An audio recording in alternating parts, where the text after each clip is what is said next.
రకరకాల పాత్రల్లో చూసాం.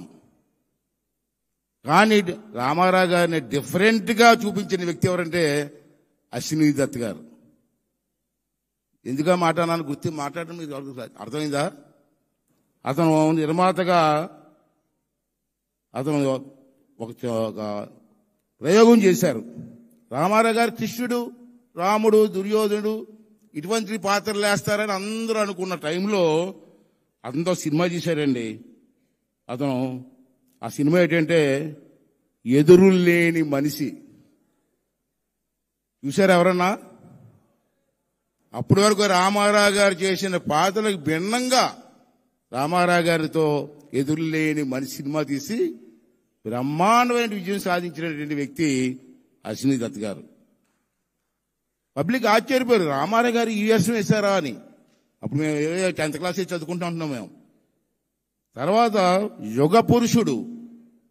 ఇప్పుడు మనం అందరూ అనుకుంటున్నాం రామారావు గారు యుగ పురుషుడు అనుకుంటున్నాం. ఆ రోజుల్లో యుగ పురుషుడు అని టైటిల్ పెట్టి రామారావు గారితో సినిమా తీసినటువంటి వ్యక్తి అశ్విని దత్ గారు. అటువంటి వ్యక్తులు అభిమానం ఉండొచ్చు, అభిమానాన్ని ప్రజల్లోకి తీసుకువెళ్ళడం గొప్పతనం. అలాగే వైవిఎస్ చౌదరి గారు ఇతను సినిమా నిర్మాత, మంచి సినిమాలు తీశారు. అన్నిటికంటే ముఖ్యం ఏంటంటే అతను రామారావు గారు చిన్నప్పటి నుంచి చదువుకున్నప్పటి నుంచి కూడా రామారావు గారు అంటే అభిమానం.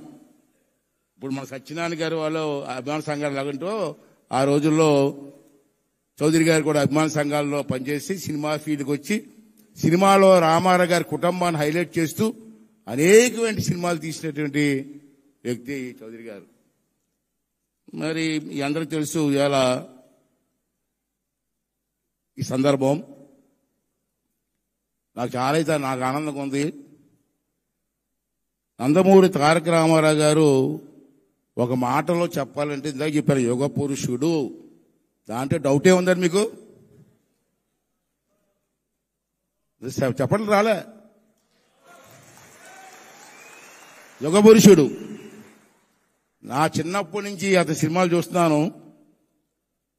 అతను లాంటి నటుడు, విభిన్న పాత్రలు పోషించిన నటుడిని భారతదేశానికి ఎవరు ఉన్నారనుకుంటున్నారు మీరు? ఎందుకన్నానంటే మాట అతను నటించిన చిత్రాల్లో నాటికి నేటికి అద్భుతమైన చిత్రాలు.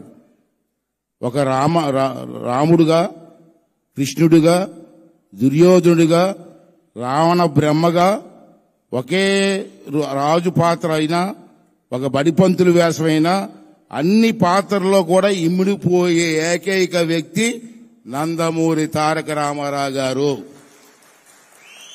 చూడండి, కృష్ణుడి వేషం వేస్తే కృష్ణుడిలాగా ఉంటాడు, రాముడు వేషం వేస్తే రాముడిలాగా ఉన్నాడు, దుర్యోధను వేషం వేస్తే గంభీరం, రావణాసుడు పాత్ర వేశాడు, రాజు పేదలో పేదవాడి పాత్ర వేశాడు.